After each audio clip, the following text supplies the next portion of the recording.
In the spring of 1907, before Oklahoma officially became a state, the small town of Owasso in Indian Territory had a revival that would forever change the course of what we now call Northeast Oklahoma.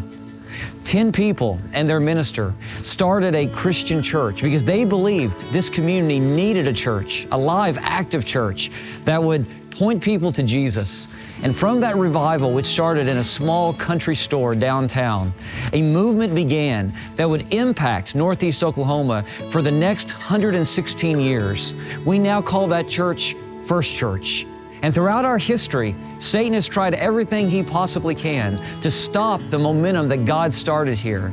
And yet, for over a century, he's been unable to do so.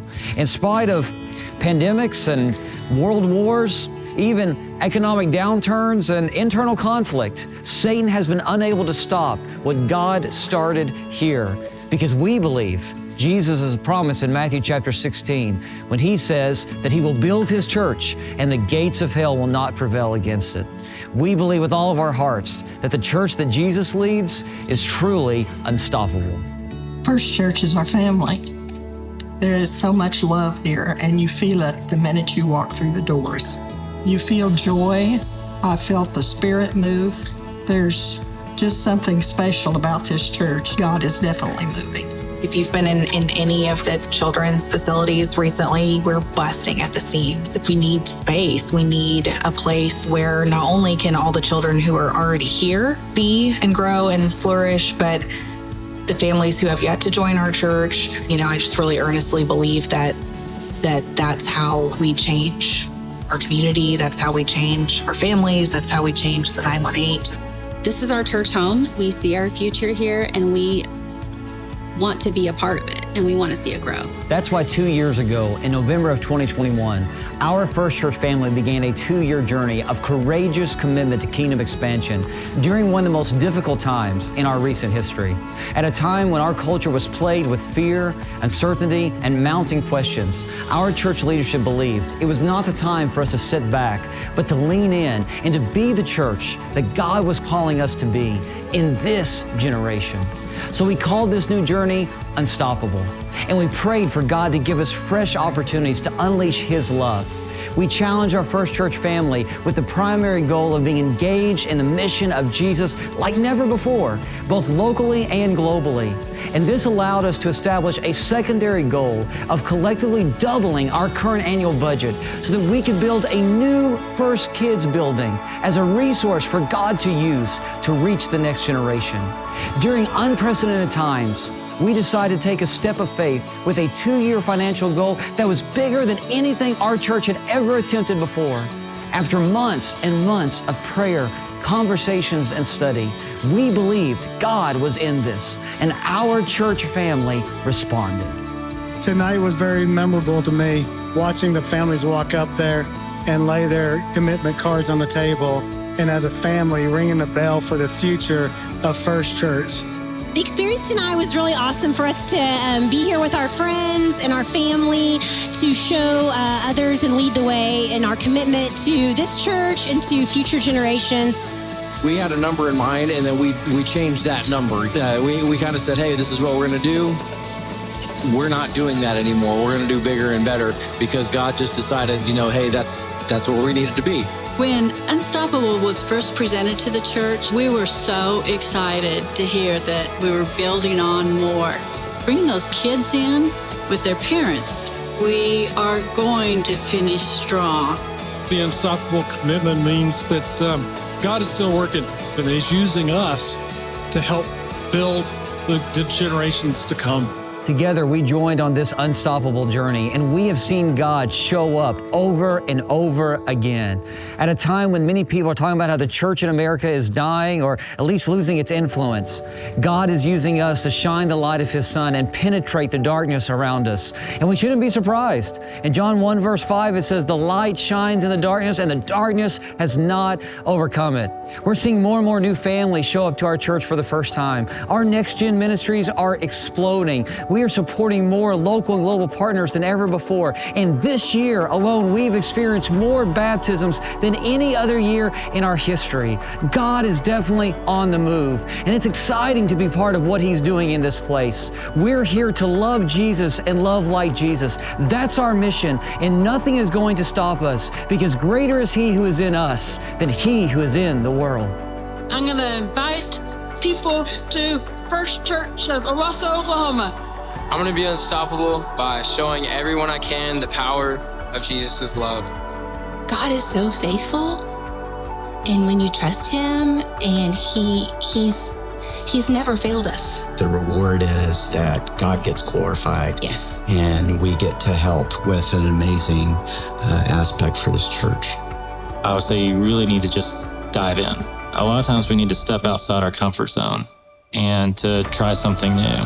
God really wants to use everyone here in some way. Everyone's got a gift. Stepping out in faith isn't always easy. You want to know how it's going to turn out, and you're not always going to know. But I think you just have to be obedient to what God has placed on your heart, and you just have to let Him do the rest. It's so nerve-wracking to step into something new, and it's scary, but God has shown up in such big ways, and He's provided so much for us through our obedience. If there's one word that describes how I feel about our church family right now, it's the word grateful. I'm so grateful for God's hand being on us these past 2 years and allowing for us to experience everything that we've experienced. But I'm also grateful for you, our First Church family. So much is at stake right now, and we have not shrunk back from the calling that God has placed on our lives. We've continued to see Him work in great ways, and let's continue to move forward with Him as we continue to live out His unstoppable mission. Even though we're quickly approaching the fulfillment of our 2-year commitment, now is not the time for us to slow down. Now is not the time for us to stop. We believe God is giving us more and more opportunities as we are on the verge of reaching our 2-year goal. And we want to make sure that we are a church that seizes the moment that He is giving us, because we believe we are here for such a time as this. We believe that our moment in history is just as much a part of God's plan as any moment in history. And we can't wait to see what He's going to do through us. First Church, this is our moment. We believe that God is calling us to be an unstoppable force for good in the midst of the darkness. We're here to change lives. We're here to change culture. We're here to change the world. Because Jesus' tomb is empty, our mission is unstoppable. Now isn't the time for us to slow down. Now is the time for us to rally.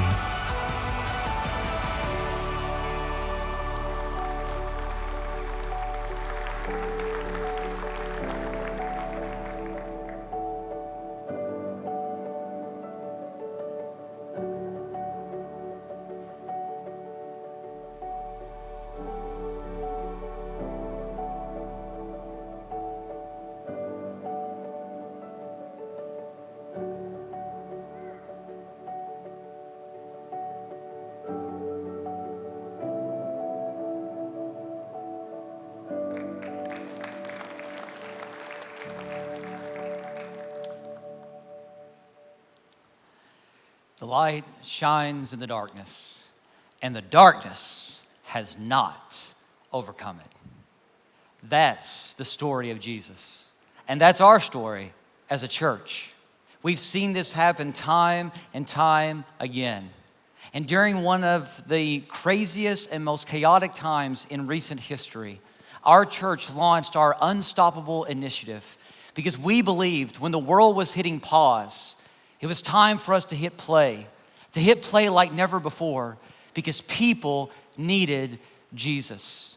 And as the world saw a crisis, we saw a calling, because we believed that when the world is at its worst, it needs the church at its best.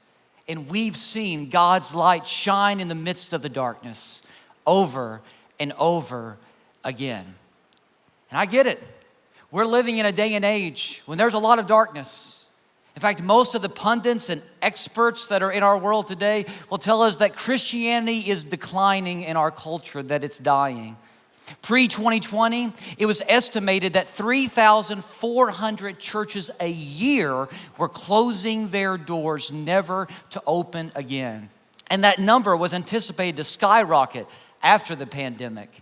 In the year 1995, 85% of Americans claimed to be Christians, claimed to be followers of Jesus.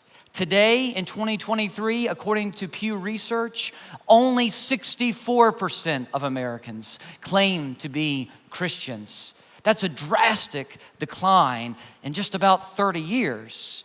And to add insult to injury, today, only 25% of people in our country are considered practicing Christians, according to Barna Research, and that number was more than double that in the year 2000.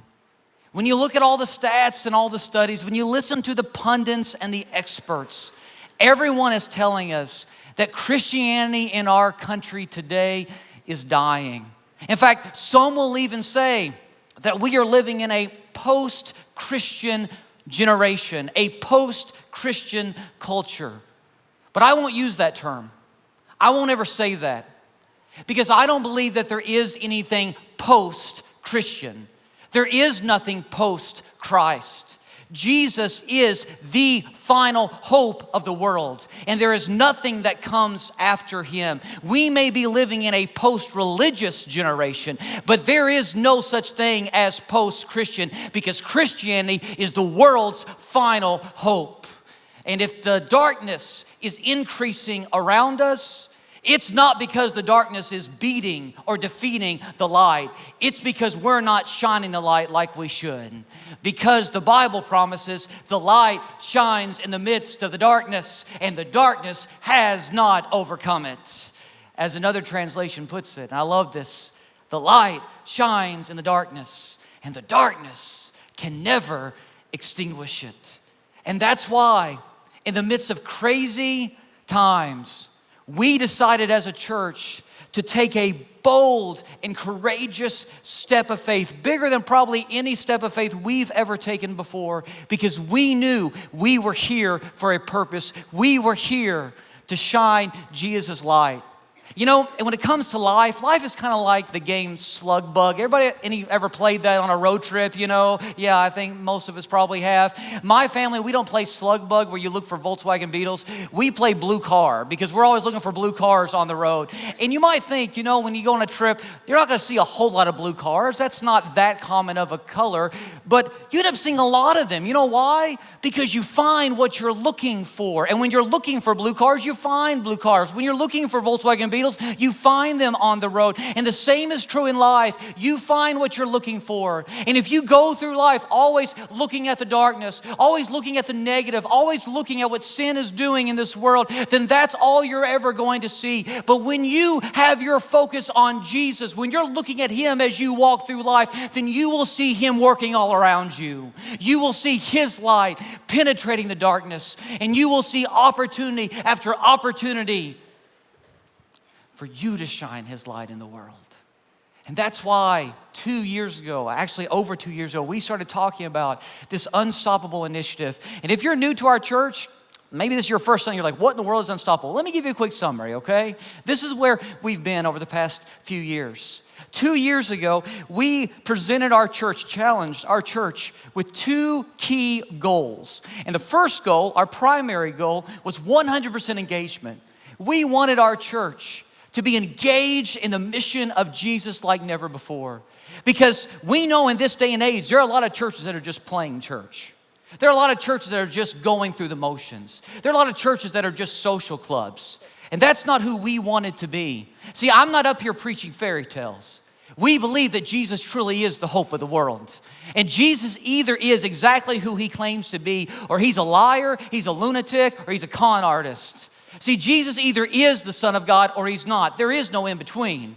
Jesus either is the Savior of the world or he's not. There is no in between. Jesus either walked out of the grave or he didn't. There is no in between. Jesus either is who he claims to be or he is a phony. He's a con artist. He's a liar, or he was just crazy. And I believe he's exactly who he claimed to be. He is the King of Kings and the Lord of Lords. And if we believe that as a church, if we truly believe that as a church, how can our lives not revolve around him? How can he not be leading us? How can we not be 100% engaged in his mission to save and change the world? And so we challenged our church a couple years ago to be fully engaged, to be engaged like never before in Jesus' mission. And this is what has happened. Over the past 2 years, when it comes to our groups ministry, our groups involvement with people who want to dive deeper into God's word and community outside of just what happens in the Sunday morning service, our group involvement has increased by 66% over the past couple years. When it comes to volunteering, whether it's volunteer engagement inside the walls of the church or outside the walls of the church, our volunteer engagement has increased 109% over the past 2 years. Yeah, you can applaud for that, but we're not done yet.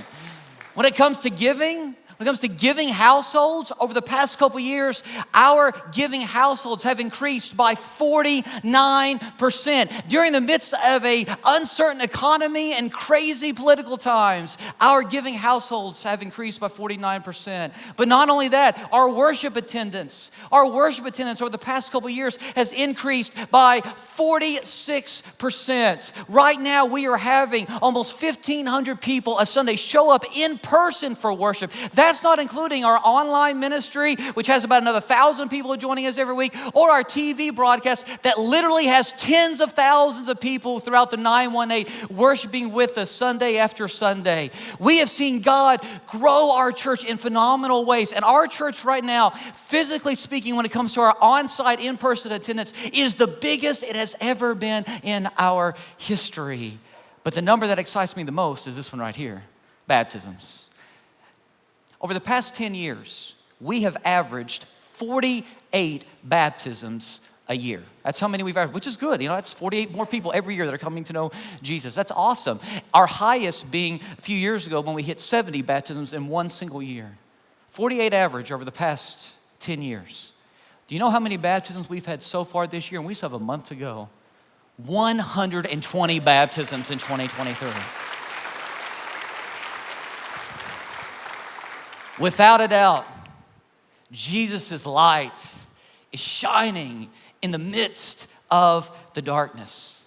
And because our church is so engaged in His mission and His work, this allowed us to present our secondary goal of what we called mission advancement, where we tangibly did something in order to invest in the next generation. And so as we looked at our church, we saw that our next gen ministries were just exploding from the babies all the way up to the students. Our next gen ministries are exploding. And as we looked at our First Kids ministry, which is kindergarten through 5th grade, we knew that they were running out of space. If you've been to our First Kids ministry, you know that it meets upstairs and it's meeting in a spot that was never meant to be for our First Kids ministry. We've just made do with the space that we have. And so we decided in the midst of crazy times to challenge our church to double our annual budget over the next 2 years so that we could build a brand new First Kids facility. And we could build that building hopefully without having to take out any loans. And so just to give you an idea of what this was going to look like, in 2021, our annual budget was $2.5 million for the year. Okay, $2.5 million. If you double that over the next 2 years, so in 2022 and 2023, if we didn't change anything, which by the way, this was a time period when a lot of churches were actually like cutting their budgets because it's crazy times. But if we didn't change anything, if we just kept $2.5 million over the next 2 years, then it would have been $5 million in 2022 and 2023. But what we asked you guys to do was to double your commitment. And this is what our church committed in November of 2021, to $10.66 million over a 2-year period to be brought in over 2022 and 2023. And this would allow for us to maintain and also increase our daily ministry here, but also build our new First Kids building, hopefully debt-free. And I am here to let you guys know that during this 2-year period, we've got 1 month left of the commitment period. During this 2-year period, we have stayed on track. We have never fallen behind in our commitments. And how incredible is that? That's only happened because God is in this and He's working in and through us. But you also know, and we told you this at this time, we asked you guys to double your giving, but the estimates were coming in at the time that if we wanted to maintain our current ministry and also build this new facility, it would actually take about $11.3 million. And I'm here to let you guys know that if things keep going the way they've been going, if our giving pattern continues through the month of December like it has recently, we will hit that 11.3 million. And that is only because, God is at work. Now, there's one other little issue. It's this thing called inflation. I'm not sure if you're aware of this, but things have gotten a little bit more expensive over the past couple of years. And we were actually meeting with some of our people the other day, and we have found out that probably by the time that this project is finished, with about a year left on the project, it's probably going to cost us, to keep our current ministry budget and with the building, it's going to cost us, instead of 11.3, it's going to be between 12 and 12.5 million. And when our leaders heard that, we're just being transparent with our church family on this, we kind of thought, oh man, because we're on track to maybe hit 11.3 million, and now it's going to be even more. And then our leaders went back to certain passages in the scripture, like this one right here, from the life of Elisha. We just studied Elisha in the last series.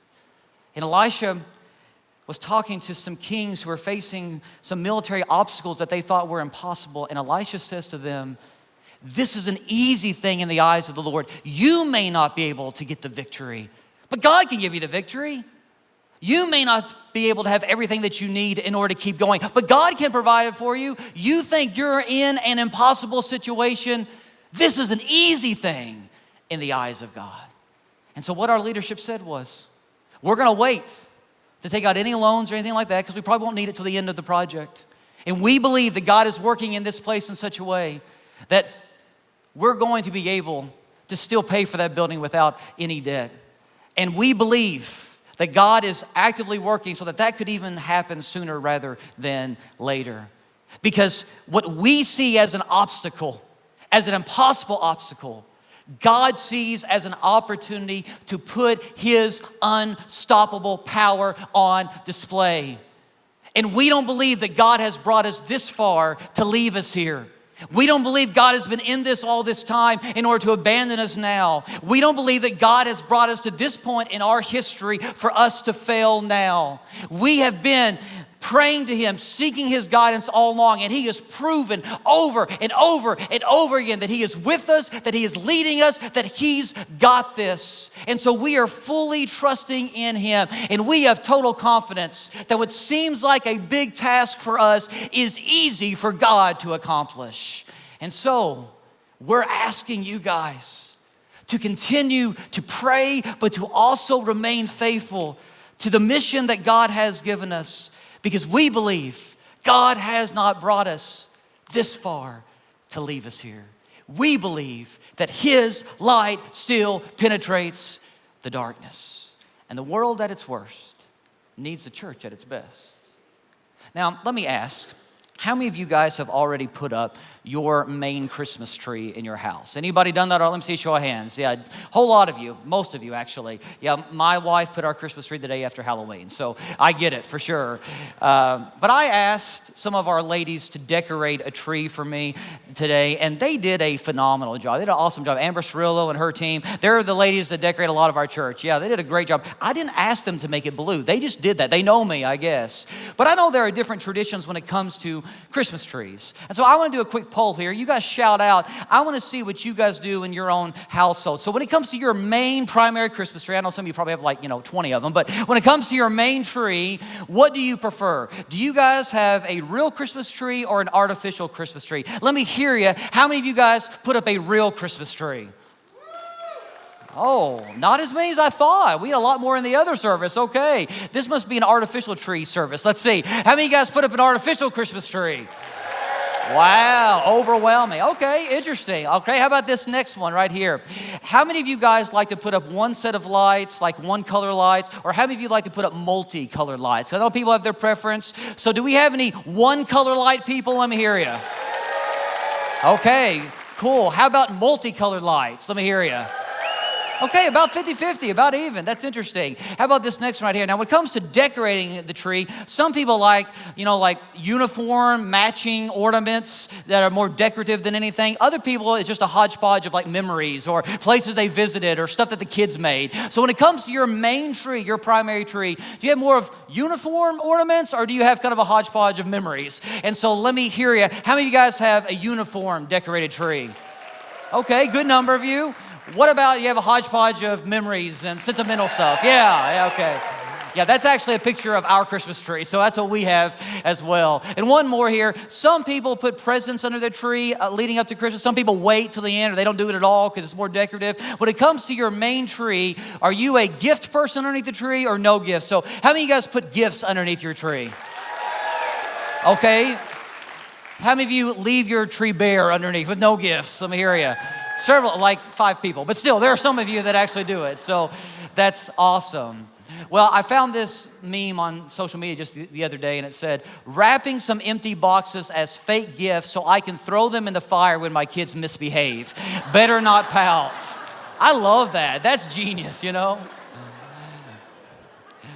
But you know, as pretty as a Christmas tree may be, like this one right here I have with me, it's really not, a Christmas tree isn't fulfilled until it's lit up, is it? So what I want to do is I'm going to light this tree, and can I have like a Chevy Chase Christmas Vacation drum roll, please? Can we do that as I plug in this tree? Here we go. You ready? Let me hear you. And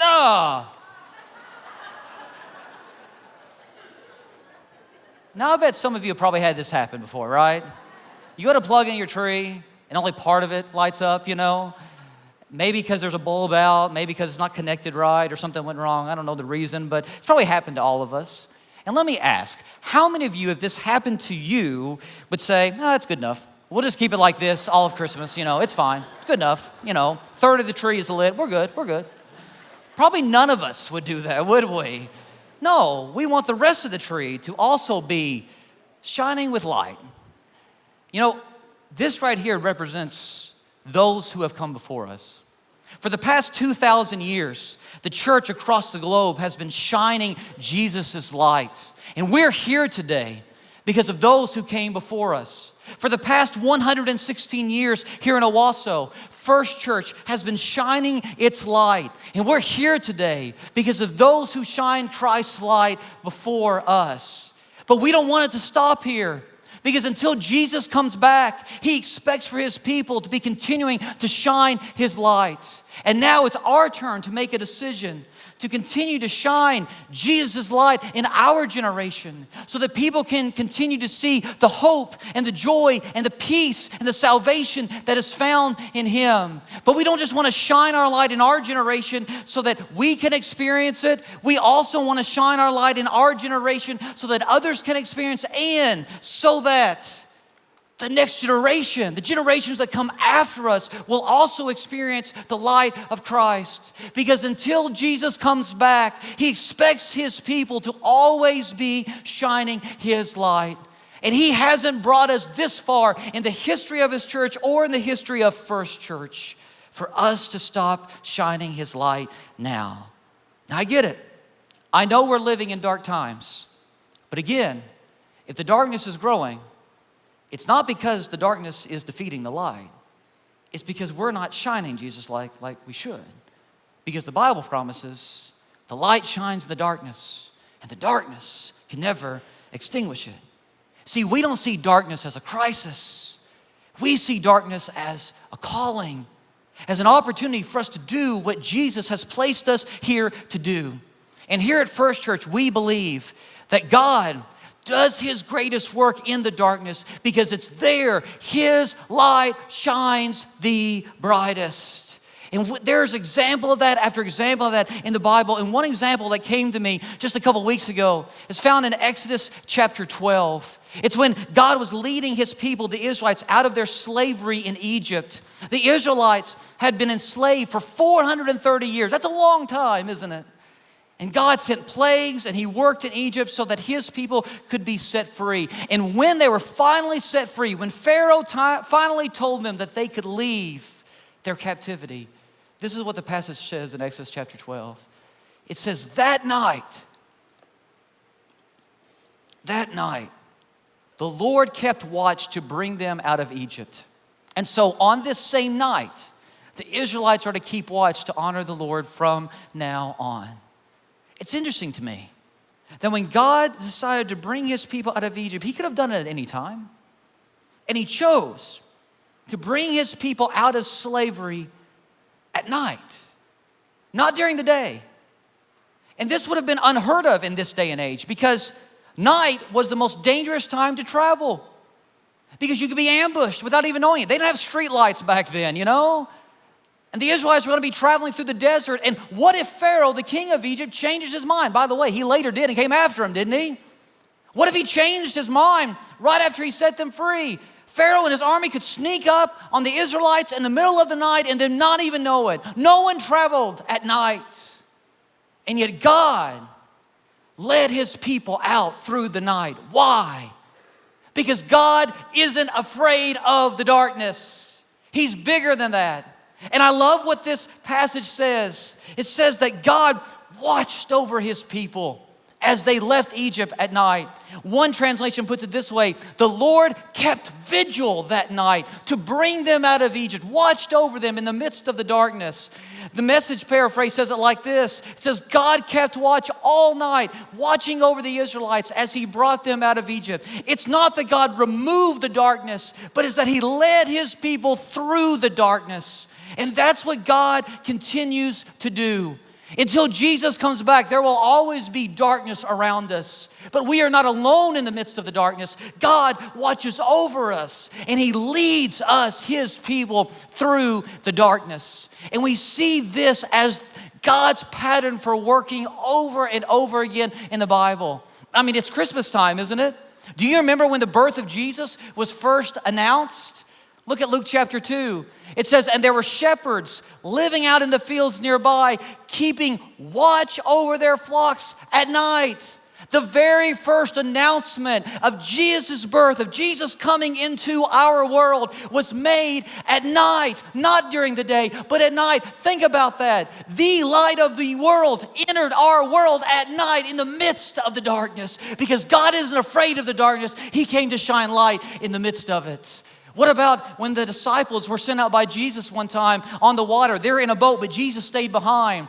And there were some rough waters. A storm came upon them. The disciples are scared and nervous. And do you remember what happened in the Gospel of Matthew? It says, by then the boat was quite a distance from shore, being pounded by the waves because the wind was against it.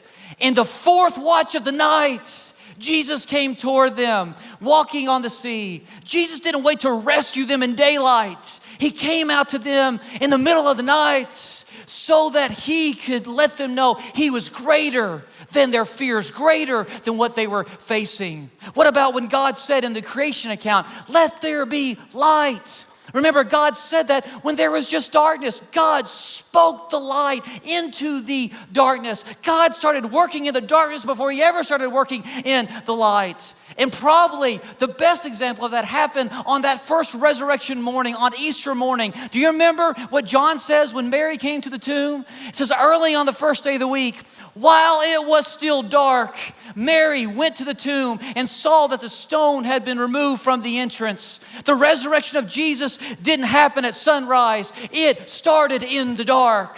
Easter didn't start at sunrise. It started in the dark. And new life is available in the midst of the darkness because the light shines in the darkness and the darkness cannot extinguish it. And that's why we're here. Because I don't know what you're experiencing right now. I don't know if you're stumbling through the darkness right now. I don't know if you can't see 2 feet in front of you right now. But I know one thing. You can trust God to lead you through the darkness. And that's what our world needs to hear right now. Because right now, there are marriages that are falling apart. Divorce papers have already been filed. And families are losing hope. Right now, there are addicts who are overcome by their addictions, and they don't see any way out. Right now, there are families that are up against immense financial pressures, and they don't know how they're going to pay their bills. Right now, there's a man struggling with a porn addiction, and he doesn't know how to tell his wife. Right now, there's a student being pressured to cross sexual boundaries that they know they shouldn't cross, but everybody else is doing it. Right now, there are kids going hungry. There are kids who feel unloved and unwanted.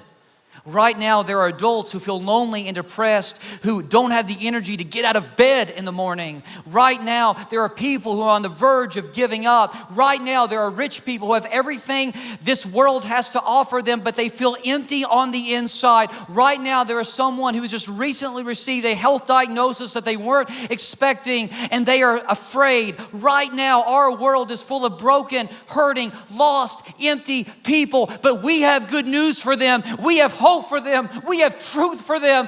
We have an answer for them. The light of the world has come for them. And that's why we're here, to shine His light in the midst of hopelessness so that people know that this life is not all there is. And the light shines in the darkness, and the darkness cannot put it out. The darkness cannot stop it. And so, as we look around our world today and we see darkness everywhere, now is not the time for us to give up. Now is not the time for us to quit. That's what the enemy wants. The darkness may be all around us, but when you know the light of the world, the darkness is never the end of your story. It's not over. God isn't finished. God isn't scared of your darkness or my darkness or this culture's darkness. God is greater than the darkness. His light is truly unstoppable. So as His church, into the darkness we go.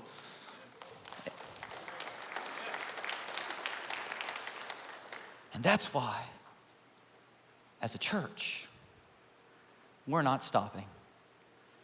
Yeah, our unstoppable commitment period may be coming to a close, but the mission of Jesus doesn't stop. Until Jesus comes back, we continue to shine His light. And when the world is at its worst, it needs the church shining its light like never before. And so, we want to challenge you as a church to keep being engaged, to keep investing in the mission of Jesus. And let's make sure we're never a place that just plays church, but that we are living out what we claim to believe every single day.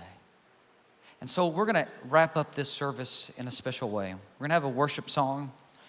And as we do, we've got a gift for you.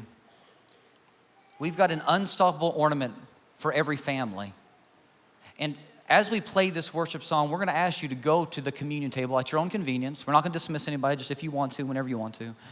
Go to the communion table that you were just at, and you can pick up one of these ornaments. But before you do, there's a clear ornament there. There's some Sharpie markers, and we want you to write your family's name on it if you're committed to the unstoppable mission of Jesus. And you might be saying, well, this is my first Sunday here. I don't know anything about this unstoppable initiative besides what you just said. We're not asking, are you committed to the unstoppable initiative? We're asking, are you committed to the unstoppable mission of Jesus? So even if it's your first Sunday, you can come forward. And we ask that you come forward, get one of these plastic ornaments, write your family's name on it. Allison has already written the Broadus family on ours. And we're going to place these clear ornaments on these trees that are at every communion station. And throughout the rest of our Christmas series, we're going to put these trees on stage so that you can see all the family names up here that are part of this mission with us together. So we ask as the song is played that you come and do that. But then after you put your family's ornament on the tree, take one of these unstoppable ornament gifts with you.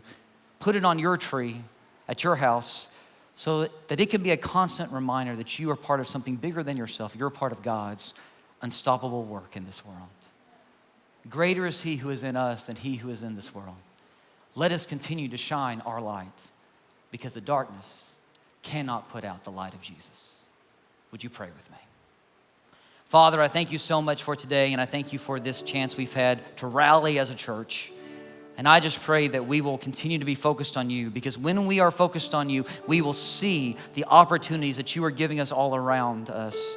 And we will know the darkness is not greater than the light.